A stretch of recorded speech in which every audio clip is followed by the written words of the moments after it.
Why did the Roman Empire, that invincible machine, collapse? How could a civilization that dominated the world vanish? Welcome to Collapse, where giants fall. Today, we will delve into one of the greatest enigmas of history, from invincible legions to fallen emperors, from bloody plots to barbarian invasions. The fall of Rome is a story of power, betrayal, and chaos. We will trace back the fate of Rome, explore the hidden cracks of an empire in crisis, and discover how one of the greatest civilizations in history ended up collapsing. But before embarking on a new adventure, make sure to like the video and subscribe to the channel to not miss anything. Thank you, and have a good journey.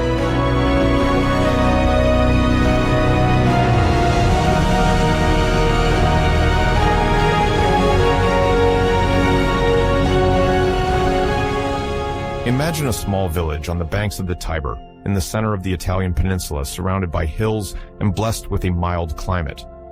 It was here that, according to legend, the descendants of Aeneas, a Trojan hero fleeing the destruction of his homeland, settled. From this lineage, tradition tells us, two twins were born, Romulus and Remus. Abandoned and then rescued by a she-wolf, they founded the city of Rome. Romulus, driven by a fratricidal quarrel, killed his brother Remus and gave his name to the future capital of a vast empire.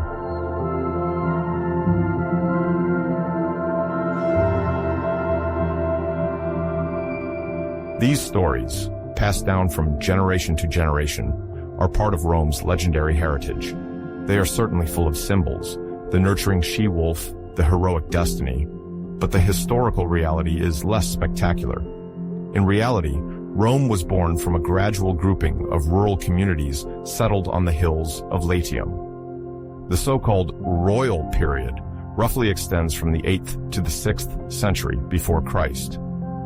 During these centuries, Rome is influenced by the Etruscans, a powerful people from northern Italy who introduced new skills, urban planning, certain religious rites, engineering techniques.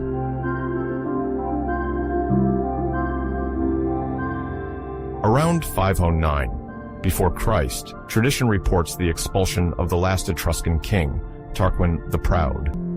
The Romans then established a regime they called res publica, meaning the public thing, intended to prevent any monarchical drift.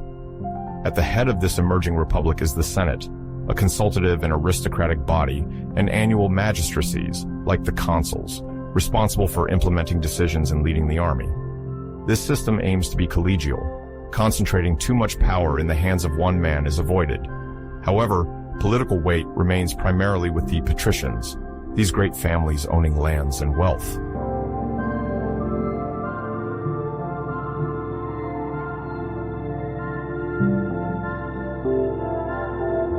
Quickly, the young republic is shaken by internal tensions. The plebeians, that is, the majority of the people who do not belong to the patrician elite, demand political rights and fair access to conquered lands. The early centuries of the Republic are marked by this patrician-plebeian struggle, punctuated by concessions, hard-won. The tribune of the plebs, notably, allows plebeian representatives to defend their fellow citizens against the abuses of magistrates. Laws, like the Licinio-Sextian laws of the 4th century before Christ, open the consulate to plebeians. Thus, gradually, the republican system expands political participation, even if the great clans maintain their grip.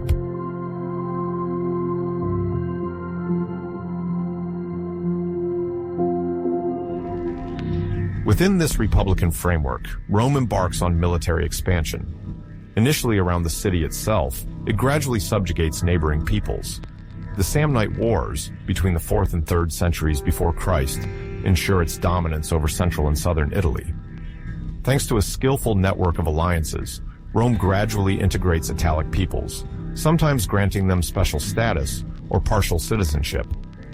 This policy of association, unique for its time, solidifies Rome's influence over the peninsula.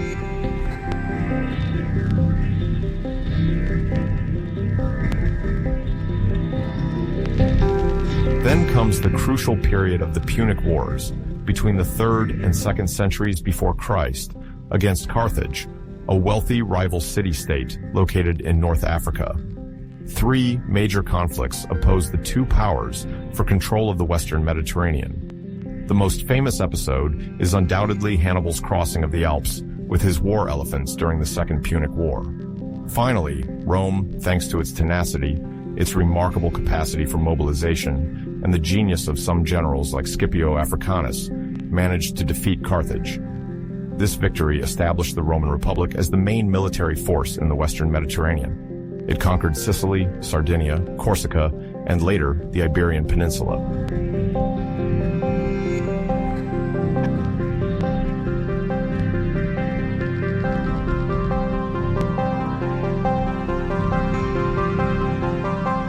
Having conquered the West, Rome turned its gaze to the East.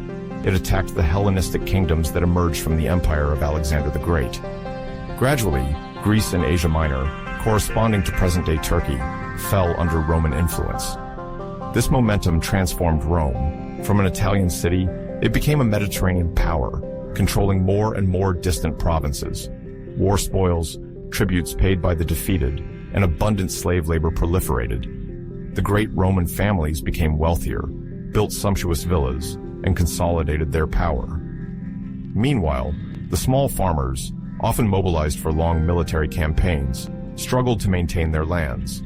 They sometimes sold them to aristocrats, who formed vast agricultural estates. These inequalities fueled social tensions.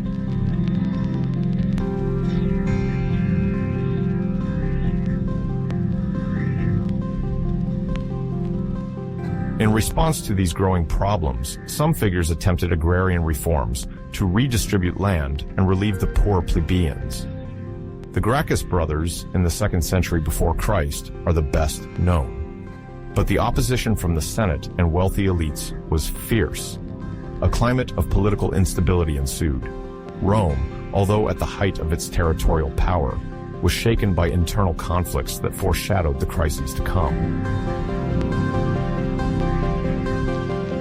The early centuries of the Republic had forged a solid institution, but the expansion of conquests upset the balance of power. In the 1st century before Christ, Rome was torn apart by several civil wars. General Marius, supported by the urban plebeians, opposed Sulla, champion of the senatorial aristocracy. Sulla marched on Rome, established a dictatorship, and eliminated his opponents. Later, Julius Caesar, another ambitious general, confronted Pompey, who defended senatorial legitimacy. Caesar prevailed and was appointed dictator for life. His brutal death in 44 before Christ, the victim of a senatorial conspiracy, plunged Rome into civil war once again.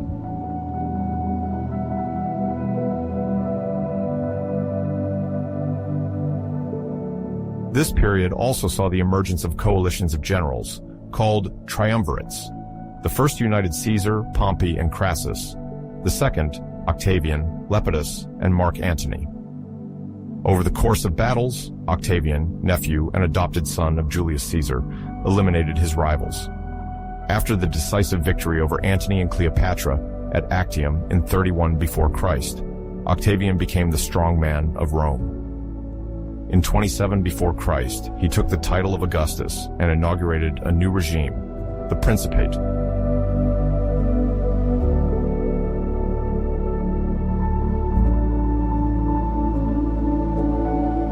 The Principate did not officially abolish republican institutions, but it partly stripped them of their real power.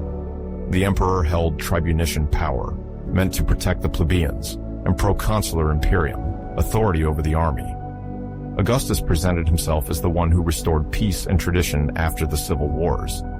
He undertook significant administrative reforms, the creation of new posts, reorganization of the army to professionalize it, and stabilization of borders.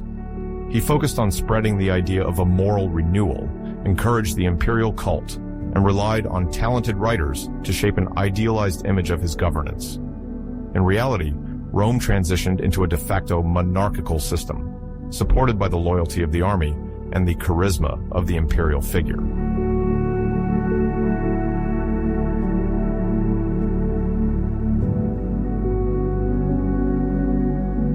For 2 centuries, the Roman Empire experienced relative stability, especially when succession occurred in an orderly manner.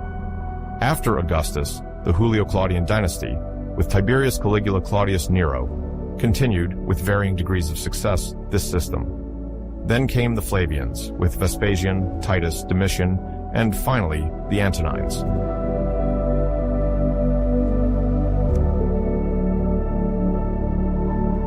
The imperial territory then stretches from Great Britain to Egypt, from the Pillars of Hercules to the edges of Syria. This period is often referred to as the Pax Romana, meaning Roman peace. A form of relative calm reigns within the borders, even though the army remains permanently mobilized to secure the limes and repel incursions from external tribes. The provinces are organized into two main categories: senatorial provinces, more pacified and controlled by the Senate, and imperial provinces, often exposed to threats, placed under the direct authority of the emperor.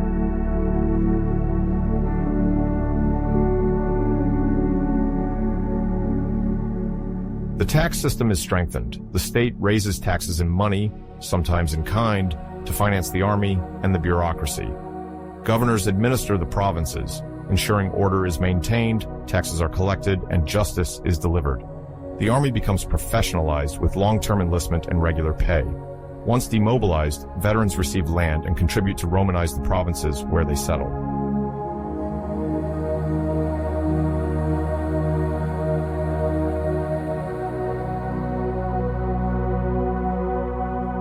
Economically, this era is flourishing. Roman roads, renowned for their reliability, connect the different regions of the empire, facilitating the trade of goods: wheat from Egypt, wine from Gaul, olive oil from Spain, spices from the east. The grand infrastructure projects, aqueducts, amphitheaters, baths, demonstrate the state's desire to invest in public projects, often to assert its legitimacy. On the cultural level, Romanization is taking place. The Latin language becomes the administrative reference in the West, while Greek remains important in the East, and cities acquire Roman-style buildings, such as forums, temples, and basilicas. Gradually, a sense of belonging to the empire is built, even though local identities remain strong.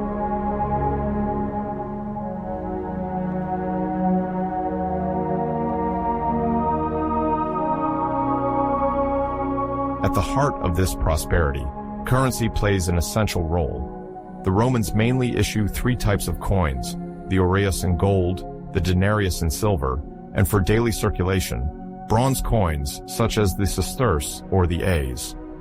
The silver denarius becomes the pillar of imperial trade.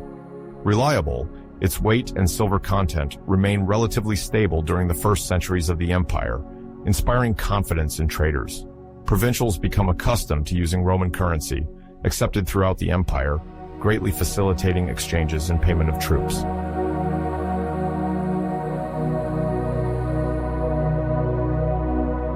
Thanks to this monetary solidity, the state can also finance major public works and pay officials and legionaries. Emperors, eager to show their generosity, sometimes distribute coins bearing the image of their reign during festivals or ceremonies. This imperial image, struck on precious metal, then circulates across the Mediterranean basin, contributing to the power's propaganda.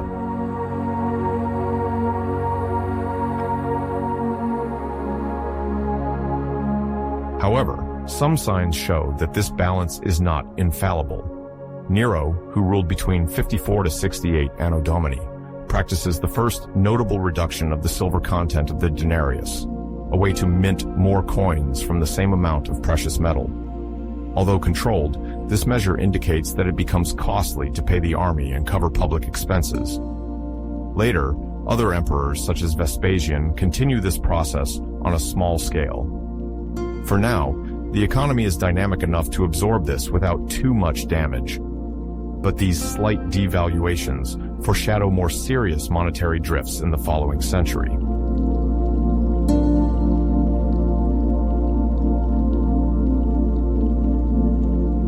During the 2nd century of our era, the Roman Empire seems to reach its peak under the governance of several esteemed emperors, grouped under what is called the Antonine dynasty.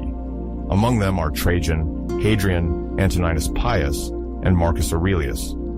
Their reign is often considered a golden age of imperial Rome, characterized by internal stability, and apparent economic prosperity.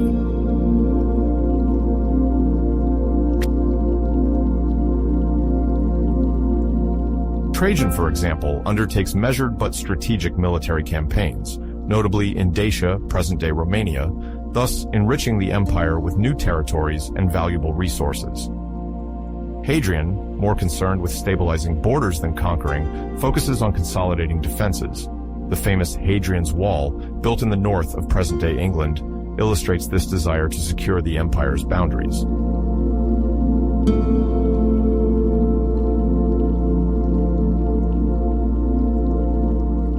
Thanks to these thoughtful policies, the budget balance is generally maintained.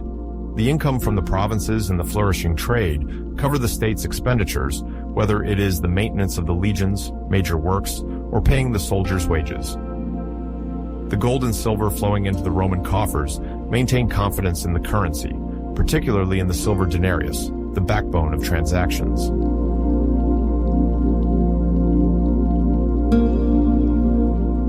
At the same time, a slow process of integration of the provinces continues. The idea that each inhabitant of the empire could eventually be recognized as Roman is gaining ground, even though the Edict of Caracalla, which will officially grant citizenship to all free men of the empire, will not occur until 212. For the moment, there is already a desire for cultural and legal unification. Cities adopt Roman institutions. The Latin language progresses in the West, while Greek retains great importance in the East. This dynamic makes the empire more cohesive, at least on the surface.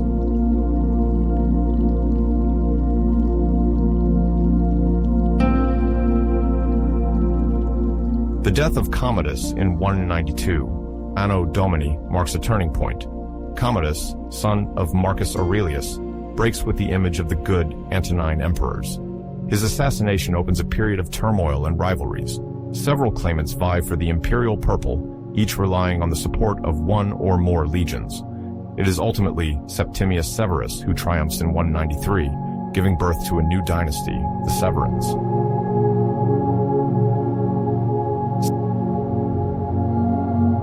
Septimius Severus, reigning between 193–211, consolidates his authority by generously rewarding the soldiers who helped him seize power.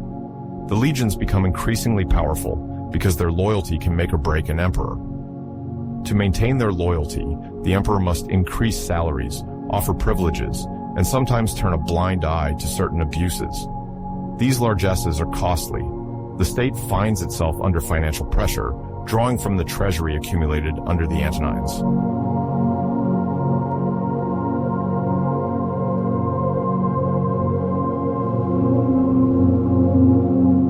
His successors, notably Caracalla and Elagabalus, follow this logic of constantly maintaining the army with money.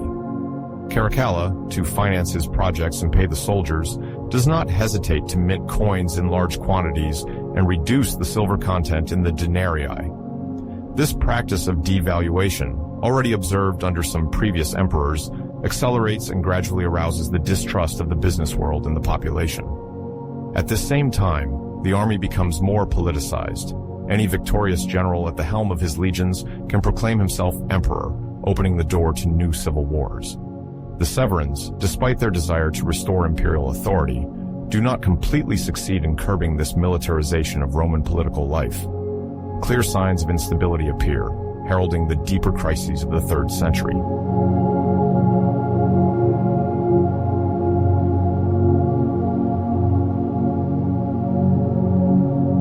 Behind these dynastic jolts, Roman society experiences significant transformations. The Edict of Caracalla, promulgated in 212 Anno Domini, constitutes a major step. It grants citizenship to all free men of the empire, regardless of their birthplace or ethnic origin. This act, initially perceived as a form of imperial generosity, also has fiscal motivations. Indeed, the new citizens become liable for certain taxes that only Roman citizens had to pay until then.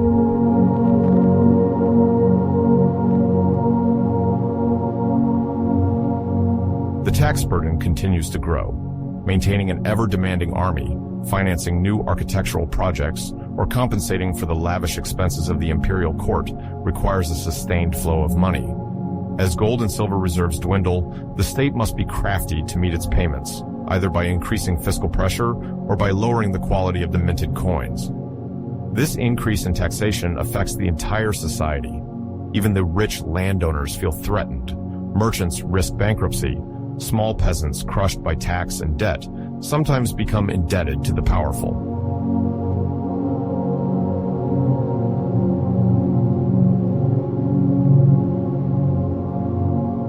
In the rural economy, the concentration of land accelerates. Large estates belong to elites often close to power.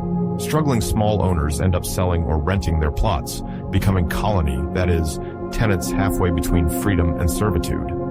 This system, called colonate, strengthens. It ensures stable labor for landowners and minimum protection for peasants, but it reduces social mobility and increases inequalities.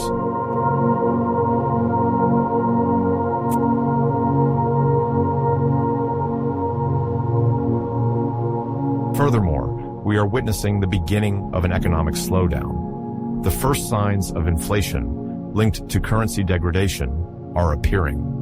Merchants and craftsmen are sometimes reluctant to accept some devalued coins. Precious metals are becoming scarce as mining operations in Spain and Dacia begin to wane, while wars at the borders sometimes disrupt trade routes. This slight erosion of Roman prosperity is not yet catastrophic at the beginning of the 3rd century, but it lays the foundations for a more pronounced monetary crisis.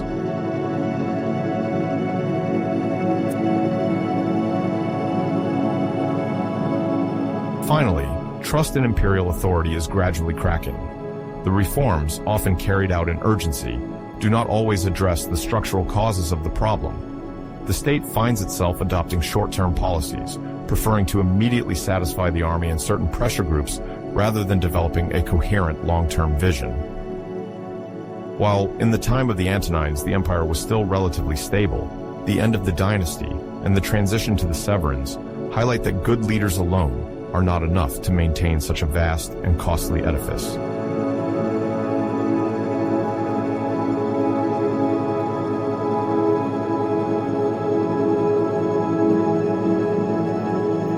In 235 Anno Domini, the assassination of Emperor Severus Alexander abruptly ends the Severan dynasty and opens an era of great political instability. This period, which historians will later call the military anarchy, is characterized by a rapid succession of emperors, often military professionals, proclaimed by their troops on the battlefield or in garrison camps. The loyalty of the army becomes the #1 criterion for accessing power.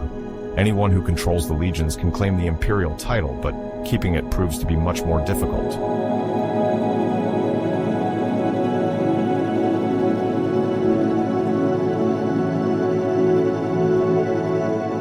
Each contender, to ensure the loyalty of his soldiers, engages in a real salary bidding war. Bonuses, currency distributions, promises of promotions. The goal is to win over the officers and discourage mutinies. But this frantic race for military rewards weighs heavily on the state finances. The coffers empty faster than they can be filled, especially as the empire undergoes numerous military shocks. Civil wars between rivals, barbarian raids at the borders, local rebellions.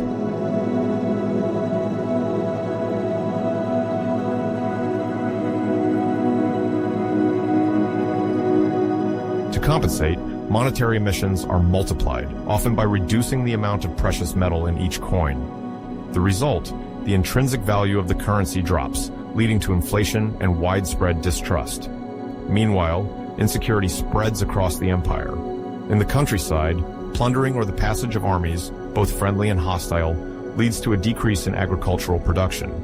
In the cities, the fear of unrest and the shortage of resources prompt some inhabitants to flee to less exposed regions. It is the beginning of impoverishment, a progressive economic decline whose consequences will be felt over several decades.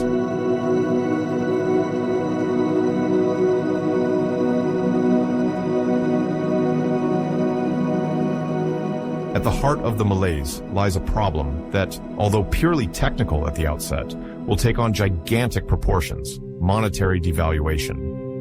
The emperors of the 3rd century, faced with colossal financial needs, seek to issue a large number of coins to pay salaries, bribe barbarian tribes, or fund the bureaucracy. For this, they reduce the silver content in the denarius by adding metals of lesser value, such as copper or lead. The silver content of the currency, previously relatively stable, rapidly collapses.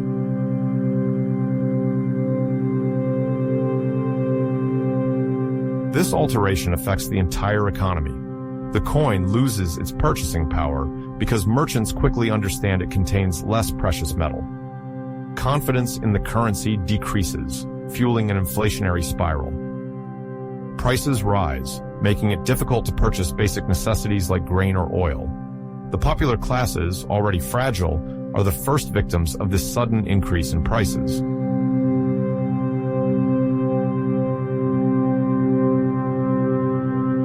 To halt this downward spiral, some emperors try to create new currencies. Thus emerges the Antoninianus, theoretically with a higher silver content. But very quickly, this new coin also undergoes successive devaluations. Artisans, merchants, and even large landowners end up hoarding or saving the old pure silver coins, thereby reducing the circulation of sound money.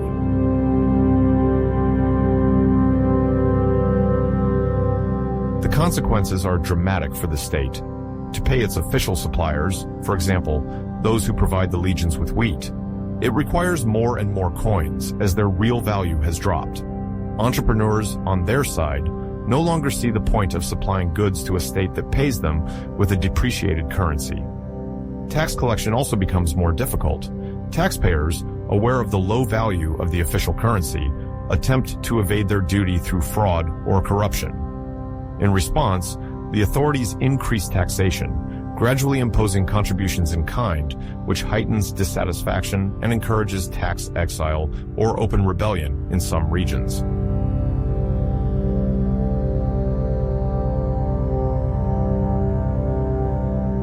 As if internal rivalries were not enough, the empire's borders are under strong pressure. To the west and north, Germanic peoples such as the Franks, the Alemanni, or the Goths take advantage of Roman weakness to carry out raids, sometimes devastating, in Gaul or along the Danube. To the east, the Sassanid Empire in Persia is a growing power and attacks the eastern provinces, sometimes seizing great cities.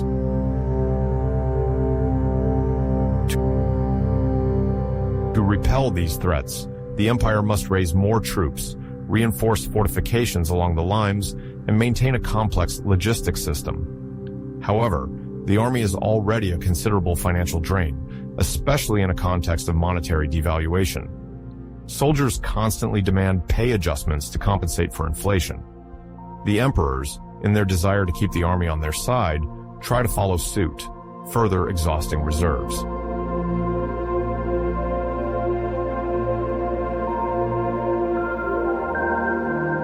The situation complicates as some military chiefs, governing distant provinces, declare their independence. The most striking example is the Gallic Empire, founded by General Postumus in 260 Anno Domini, which includes several western provinces, Gaul, Britain, Hispania, until 274. Deprived of these regions, the Central Roman power loses not only human resources, but also significant fiscal income. This fragmentation further weakens the empire, already plagued by the military anarchy.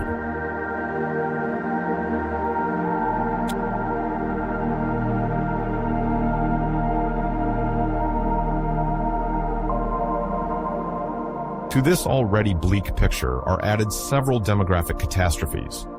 Around the middle of the 3rd century, the empire faces a devastating epidemic known as the Plague of Cyprian between 249-262 Anno Domini. Even if the term plague often refers to any severe infectious disease in ancient sources, it is clear that this epidemic causes devastation. In many regions, mortality is high, affecting soldiers and civilians alike.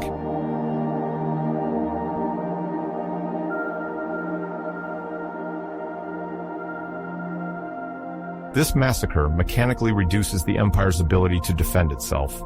Fewer peasants are available to work the land.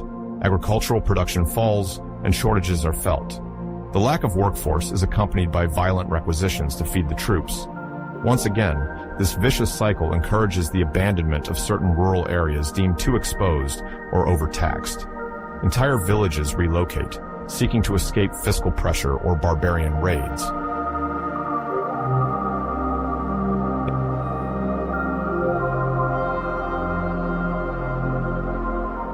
In this context, localized famines appear.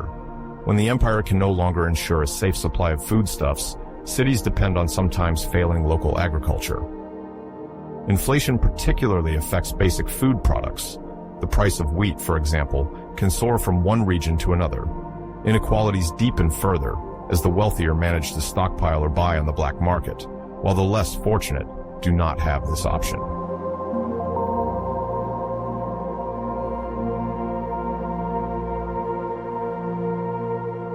This climate of food insecurity and recurrent diseases accelerates the fragmentation of the empire. Many inhabitants flee urban centers to seek refuge in more protected areas or to join self-sufficient rural communities. Large estates begin to behave almost like microstates, with their own militias and their own survival logistics.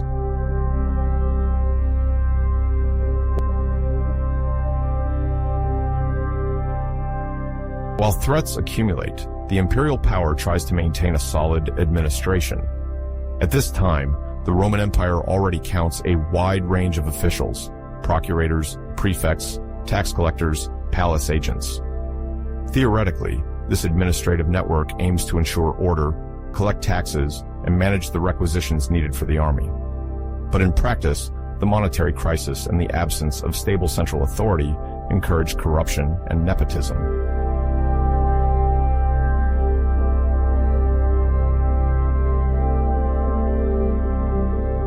Government officials, seeing the value of the currency plummet, seek to enrich themselves by accepting bribes or embezzling the funds they are supposed to collect.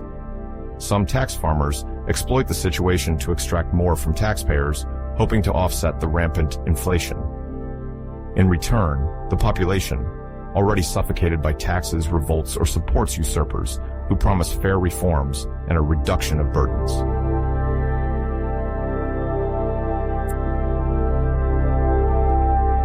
For the imperial authority, this loss of trust is disastrous. When the people no longer believe in the value of the official currency or in the integrity of its representatives, governing becomes difficult. The army itself becomes a hotbed of corruption. Officers and soldiers are tempted to demand sums under the table, to turn a blind eye to certain irregularities, or to directly plunder the provinces. As emperors succeed one another and piecemeal reforms struggle to stop the spiral, the feeling of injustice becomes widespread.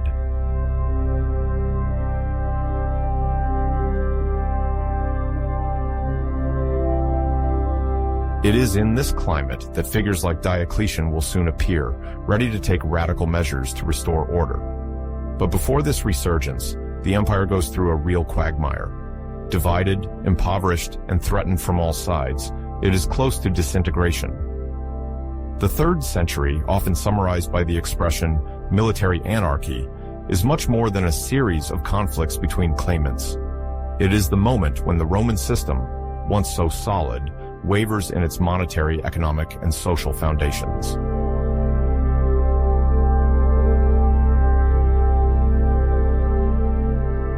In the middle of the 3rd century, the imperial succession has become a dangerous game. Generals vie for the throne, and the empire seems to crumble. Through bloody struggles, a military leader named Diocletian emerges in 284, after defeating or sidetracking his rivals. By this success, he temporarily ends the military anarchy that shook Rome for nearly 50 years.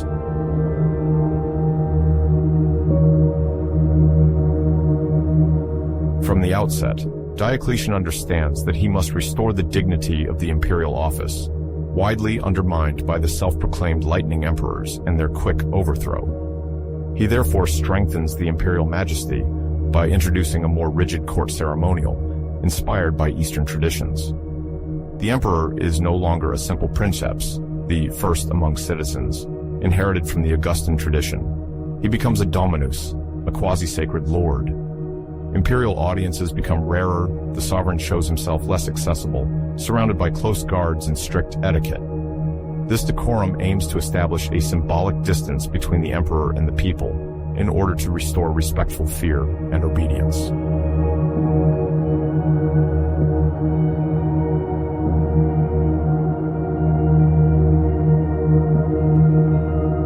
But Diocletian also knows that authority alone will not be enough to stabilize such a vast empire. One of his most famous measures is the establishment of the tetrarchy. Rather than ruling alone, he shares power with three other men, an Augustus and a Caesar for the eastern part, an Augustus and a Caesar for the western part. He himself becomes the Augustus of the east, taking his associate Maximian as Augustus of the west. Two Caesars, appointed by the Augusti, are responsible for assisting them and taking their place.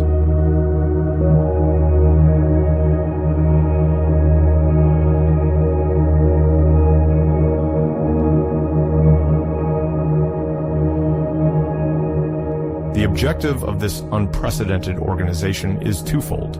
On the one hand, to better manage threats at the borders by placing a sovereign or his representative close to the conflict zones, Rhineland, Danube, East. On the other hand, to ensure an orderly transition at the time of succession by clearly designating the heir in advance.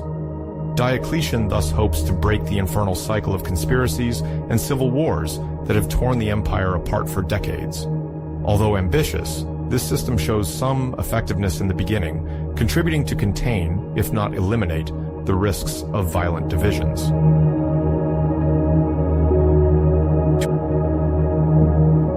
To establish this new regime, Diocletian also undertakes deep administrative reforms. Aware that the empire is too large to be supervised by a single hierarchy, he increases the number of provinces and groups them into dioceses. Each diocese, under the authority of a vicar, comprises several provinces, now of more modest size. This administrative fragmentation aims to tighten the meshes of state control, prevent a single governor from controlling too large a province, and thus a potential force of opposition.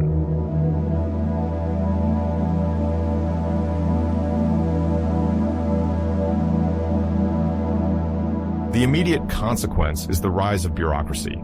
More provinces mean more governors, more officials, a more complex system, but potentially more efficient, at least on paper. The goal is to better monitor tax collections and quickly suppress local revolts. Administrative positions proliferate, from praetorian prefects to simple scribes, including army officers and various levels of taxation.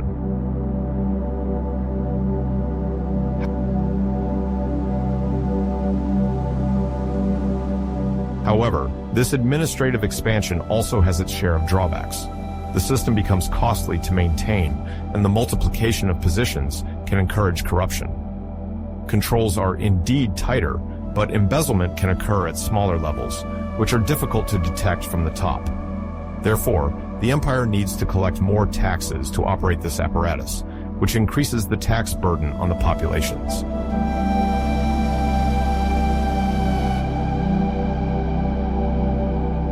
Aware of the persistent fragility of the currency, Diocletian attempts to circumvent the problem by demanding a portion of taxes in kind: wheat, wine, oil, livestock, resources that no longer directly depend on the value of a degraded coin. This approach has an advantage. The army, thus supplied, does not rely solely on currency for sustenance, but it also has a significant impact on the monetized economy, which shrinks in some regions where the logic of barter or direct levy gradually supplants traditional commerce.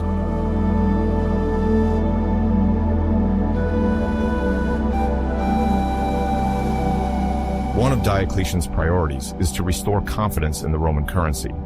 Since the beginning of the 3rd century, issues of silver coins have experienced a drastic qualitative decline. Diocletian therefore undertakes to create new gold and silver coins, theoretically more stable, to replace the old depreciated currency. The intention is clear: to re-establish a solid standard that would once again inspire confidence in merchants and soldiers.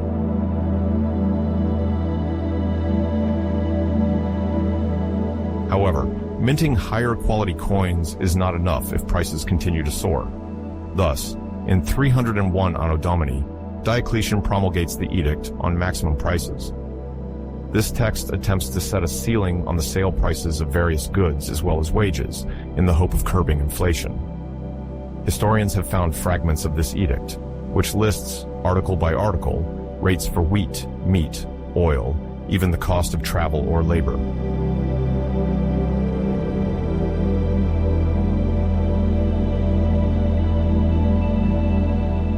In practice, the edict on maximum prices clashes with the reality of the market.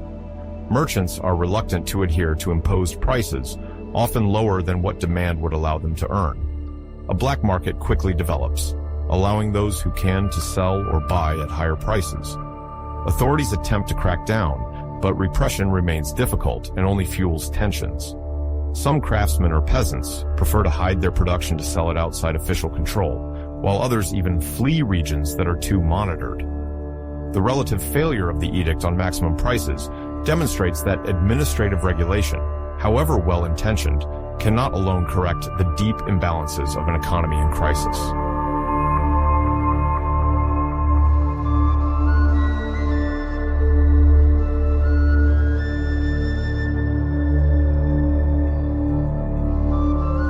At Diocletian's voluntary abdication in 305, new power struggles ensue. The tetrarchic system, although ingenious, struggles to survive without its architect, and several emperors vie for control of the empire. Ultimately, another extraordinary figure emerges, Constantine, who becomes the sole emperor in 324 after defeating his rivals.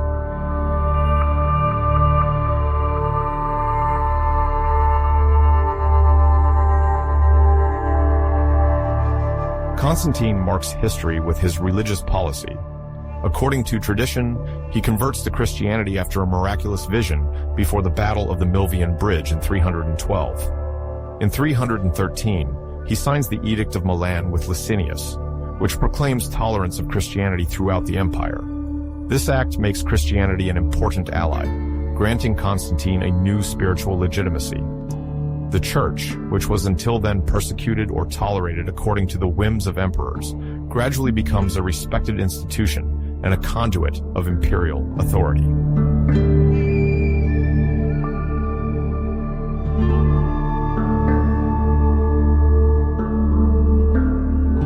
On a geopolitical level, Constantine initiates a decisive movement by founding a new Rome at Byzantium, renamed Constantinople in his honor.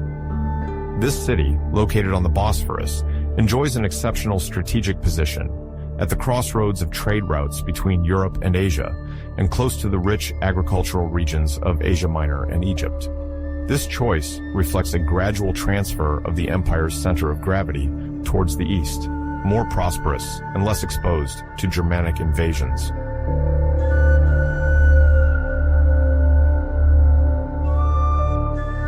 The emperor is also renowned for a lasting monetary reform. He introduced the solidus of gold, a high-quality coin whose gold purity was rigorously maintained at a stable level, quickly becoming the international reference for important transactions.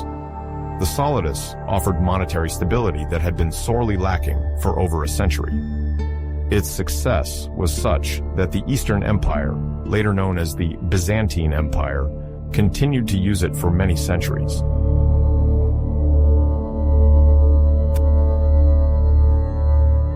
Thanks to this relative stability, the crisis slowed down a little. The imperial power, now centered in Constantinople, could better manage tax collection and the defense of the eastern borders. However, the bureaucratic heaviness inherited from Diocletian did not disappear. It was still necessary to fund the imperial budget, pay innumerable officials, and finance the army and civil administration. Social disparities persisted, and large landowners retained vast agricultural domains, while peasants often depended on their protection. Despite these limitations, the reforms of Diocletian and Constantine allowed the empire to reorganize. While the West remained vulnerable to barbarian incursions, the East gradually strengthened, supported by a more diversified economy and a solid currency. The two emperors thus laid the foundations for a two-speed empire, whose destinies would eventually diverge over the following centuries.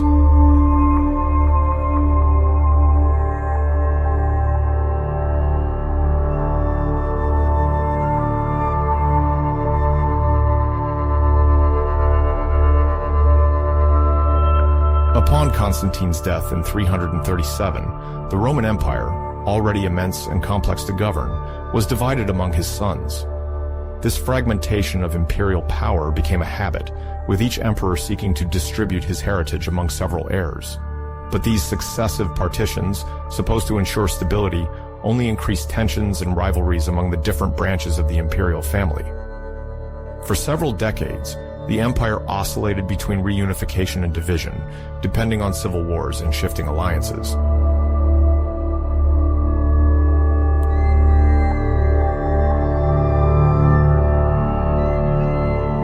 Finally, in 395, upon the death of Emperor Theodosius I, the separation became irreversible. The empire was officially divided into two distinct entities. In the east, Arcadius took control of the eastern provinces, with Constantinople as the capital. In the west, Honorius inherited the western provinces, administered from Milan, then Ravenna. What was once a temporary organization now became a lasting reality. The two halves of the empire began to follow increasingly independent trajectories.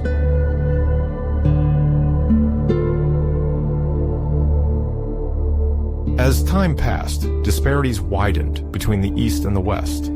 The large eastern provinces, such as Syria, Egypt, or Asia Minor, maintained strong agricultural and commercial potential.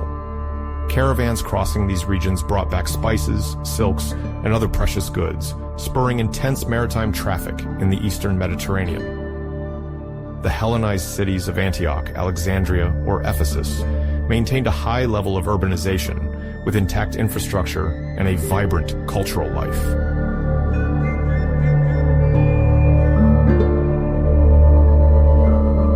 In contrast, the West suffered from recurring economic difficulties. Italy, though the cradle of the empire, no longer had the same splendor as in the past. Major works became scarce, and the urban workforce diminished. The lands of Gaul, Spain, or North Africa remained productive, but their exploitation suffered from troubles related to invasions and political reconfigurations. In some regions, the regular supply of cities was disrupted, causing artisans and merchants to flee.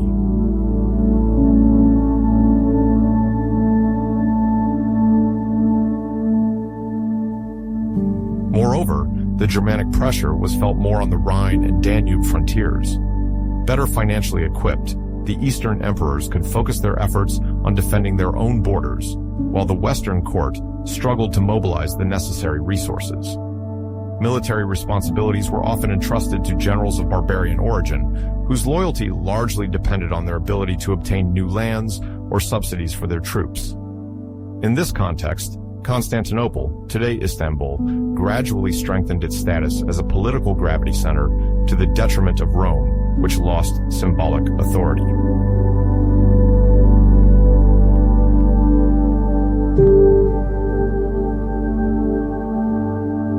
One of the major developments at the end of antiquity is undoubtedly the entrance of Germanic or Gothic peoples into the Roman world. From the end of the 4th century, the empire suffered assaults from populations driven by their own migration dynamics or by the pressure of other peoples upstream. The most striking example is that of the Visigoths. Having already confronted the Romans, they clashed with Emperor Valens at the Battle of Adrianople in the year 378. Against all odds, the Roman army suffered a severe defeat there. Valens himself was killed, revealing the flaws in Roman military strategy.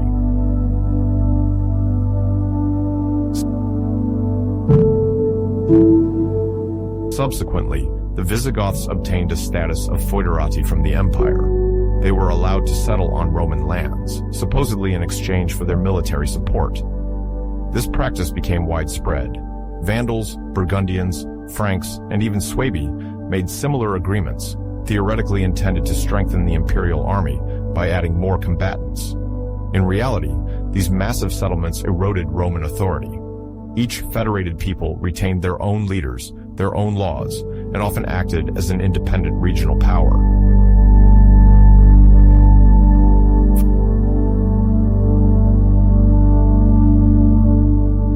Financially, the West was severely tested. The lands granted to the Germans no longer brought in taxes to the imperial administration. Moreover, the state often had to pay subsidies, in monetary form or in kind, to ensure the fidelity of these new allies. This drain exacerbated the tax pressure on the provinces still under the direct control of the emperor. Many landowners, subjected to increasing taxes, preferred to make direct agreements with neighboring barbarian chiefs. hoping to benefit from their protection against pillaging. Such local alliances reinforced the progressive fragmentation of public power.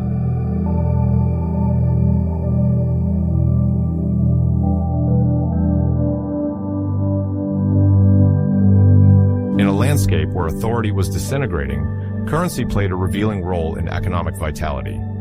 In the East, the gold solidus established the previous century continued to circulate massively. This coin, guaranteeing a certain purchasing power, ensured the stability of transactions in Byzantium and the eastern provinces. The West, on the contrary, lacked precious metals. The minting of gold coins became rare there, and the state had to resort to bronze or bill-on coins, an ignoble alloy, often depreciated.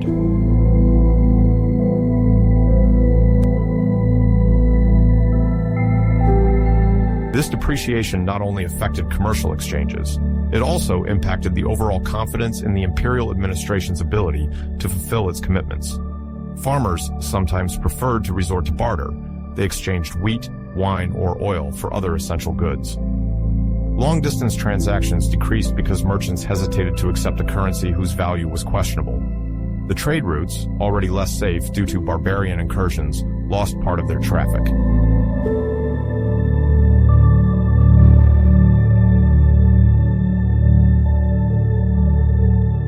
Lacking funds, the Western Roman state struggled to properly pay its officials and soldiers.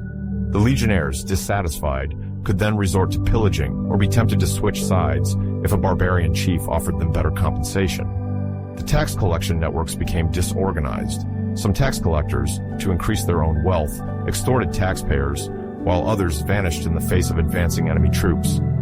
In several regions, the imperial fiscal apparatus collapsed altogether, giving way to local arrangements dictated by force or negotiation.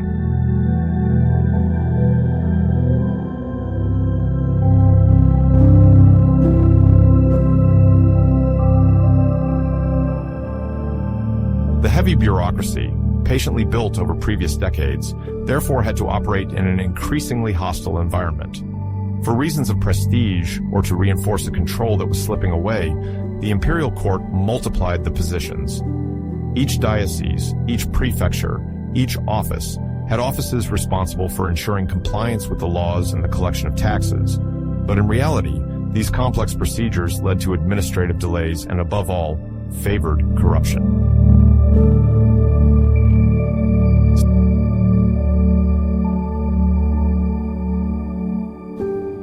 Some public offices were auctioned to the highest bidder, increasing nepotism within the administration. In a context of instability, officials sometimes sought to accumulate safe capital to flee to more stable provinces. Relations with the population deteriorated. Many inhabitants, especially among medium-sized landowners or merchants, believed that the state no longer ensured either security or prosperity. They had difficulty enduring the requisitions and taxes imposed by imperial representatives whose effectiveness was questionable.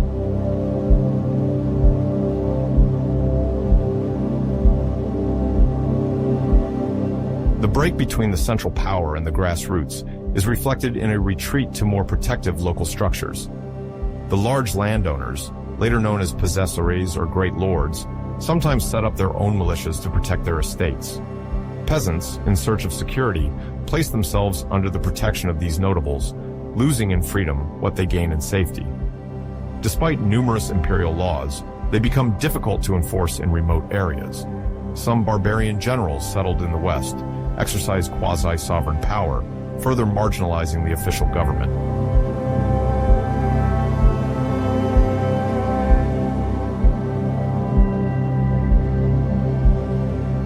Amidst this disintegration, Christianity gains momentum. From the beginning of the 4th century, the Church obtained legal status and growing support from the emperors.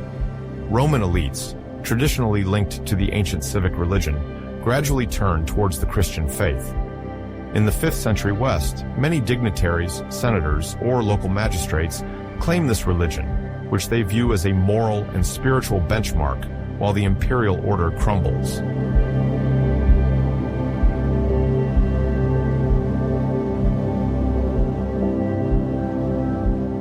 For the population, the Church sometimes substitutes for the failings of the administration. It manages charitable works, shelters orphans, cares for the sick, and endeavors to maintain some social cohesion. Bishops become influential figures in their cities. Their role goes beyond the simple religious function. They arbitrate conflicts, sometimes negotiate with Germanic chiefs threatening the city. In some cases, the bishop comes to replace the failing imperial authority, embodying a reassuring relay for the inhabitants.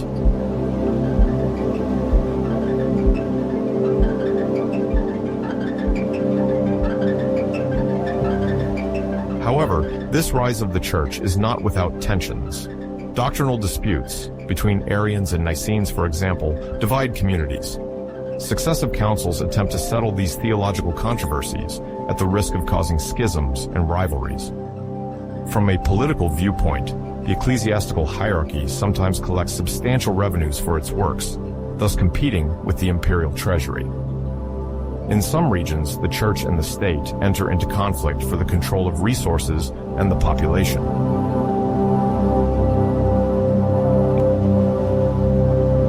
In the West, the Bishop of Rome, gradually called the Pope, gains in notoriety.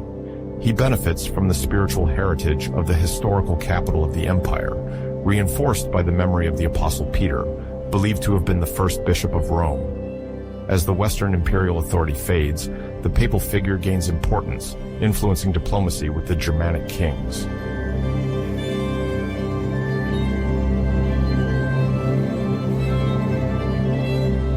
In 410, Rome is taken and sacked by Alaric, the leader of the Visigoths. Never had the Eternal City, once at the heart of the empire, suffered such humiliation since the time of the Gauls in the 4th century before Christ.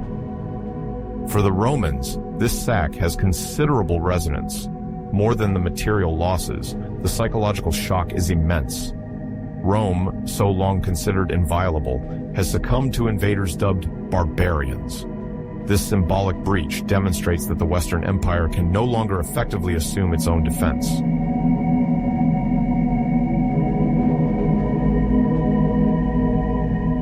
In the decades that follow, the imperial power weakens even more. Some Western emperors are no more than puppets manipulated by generals of barbarian origin. Stilicho, at first, tries for a time to protect Italy, but he is eventually sidelined. Later, Ricimer exercises real control behind the scenes, appointing and deposing emperors deemed too independent. Meanwhile, the Vandals capture North Africa between 429 and 439, cutting off Rome's access to one of its main breadbaskets. The loss of these fertile lands is compounded by a collapse of maritime control in the Western Mediterranean, as a Vandal fleet now asserts itself as the dominant force in these crucial waters for supplying Italy.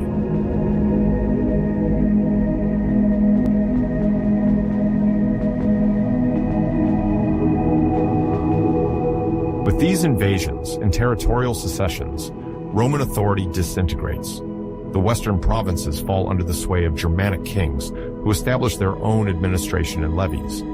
The empire's resistance evaporates in favor of increasingly autonomous local powers. Some senatorial aristocracies attempt to preserve fragments of the Roman order, but the already heavily eroded imperial centralization can no longer hold it all together.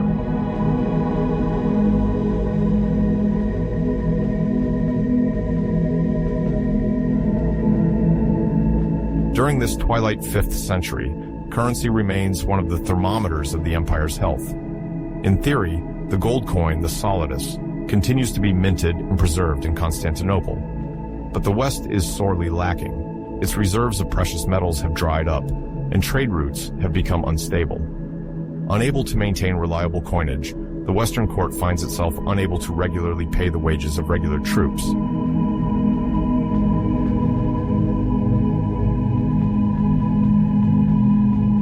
To compensate for this deficiency, the government relies more on federated troops, composed of Goths, Franks, or other peoples recently settled in Gaul, Italy, or Hispania. But this dependence increases the political and military power of these contingents, who can then negotiate their terms. In many cases, they eventually escape imperial control, and the empire is forced to recognize their sovereignty over certain provinces in exchange for a vaguely assured support.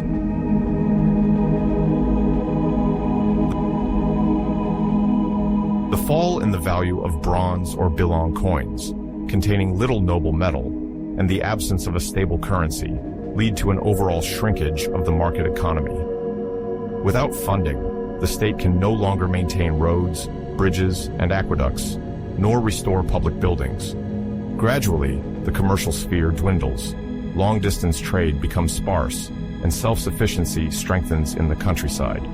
Urban activity declines as small artisans, merchants, and the bureaucracy leave these unsafe or economically stricken centers.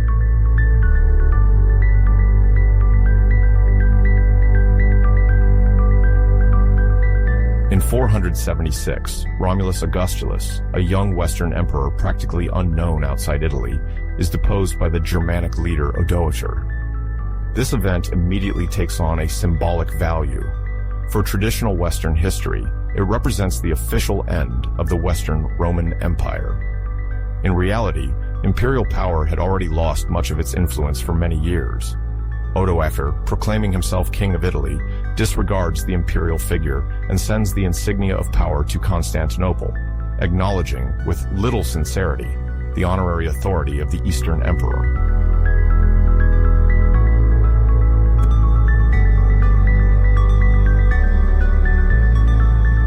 This regime change is accompanied by a definitive shift of the senatorial elites toward the structures dominated by barbarian leaders. Senators, once at the heart of Roman governance, see their functions diluted. They can certainly retain lands and high social status, but their political role diminishes significantly. The Senate of Rome itself, once so prestigious, is now only an assembly with local influence.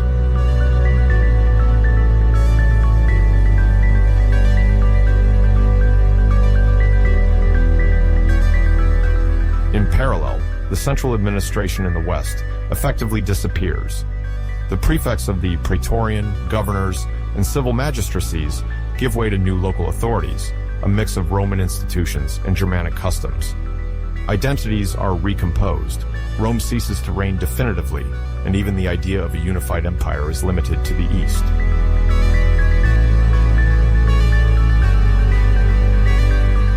In the wake of the collapse of imperial power, barbarian kingdoms emerge.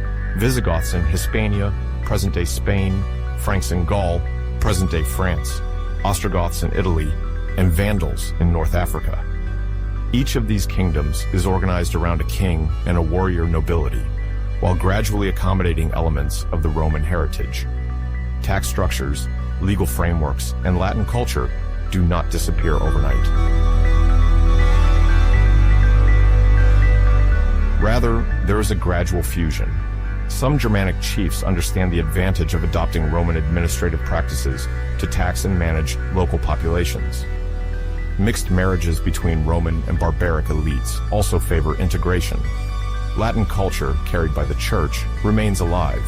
Religious services, the drafting of laws, sometimes in Latin, and learning in monasteries help preserve a Roman foundation in the emerging civilization of the early Middle Ages.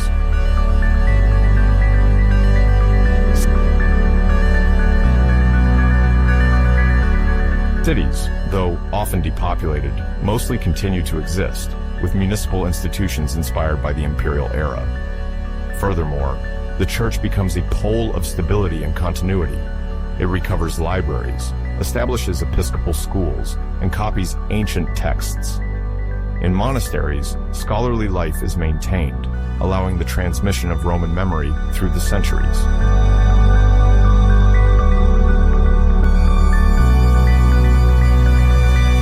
While the West is fragmenting, the Eastern Roman Empire continues on its path under the leadership of emperors settled in Constantinople. Richer, more densely populated, this part of the empire maintains a centralized administration inherited from the tetrarchic reforms. Its capital stands as a true fortress on the Bosporus, protected by imposing walls and endowed with a powerful naval base.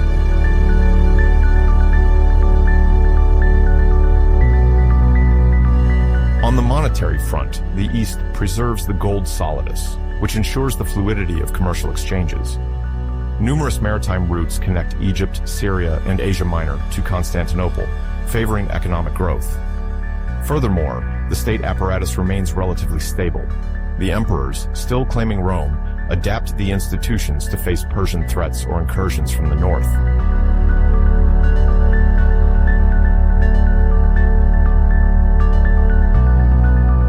However, a cultural and religious divide is gradually widening between the Latinized West and the Hellenized East.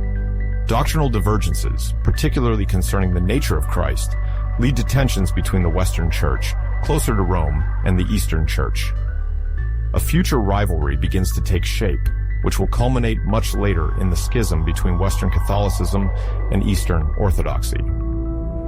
Nonetheless, for several centuries after the fall of the Western Empire, the Eastern Empire claims the Roman heritage, to the point of considering itself as the only legitimate representative of the Imperium Romanum. Its monetary strength, sophisticated diplomacy, and strong population constitute assets that will allow it to survive until 1453, the year of the fall of Constantinople to the Ottomans.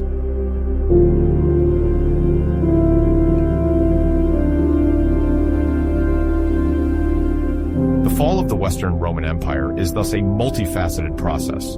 Invasions, economic crises, inflation, political instability, social mutations, and increasing divergences between two halves of a once unified whole. The year 476 mainly serves as a convenient landmark for historians because it symbolizes the disappearance of a full-fledged Western emperor. But the transformation was gradual, spread over several generations. The Roman legacy did not disappear. It continues through law, language, the church, and of course, the Eastern Empire, which lasts nearly another millennium in Byzantine form. The fall of the Western Roman Empire is thus not the end of all civilization, but the entry into a new era, the early Middle Ages, where composite kingdoms emerge, marrying Roman traditions and Germanic contributions. Institutions, mentalities, and commercial networks reorganize around new balances, while Constantinople remains, for a time, the beacon of the surviving Roman world.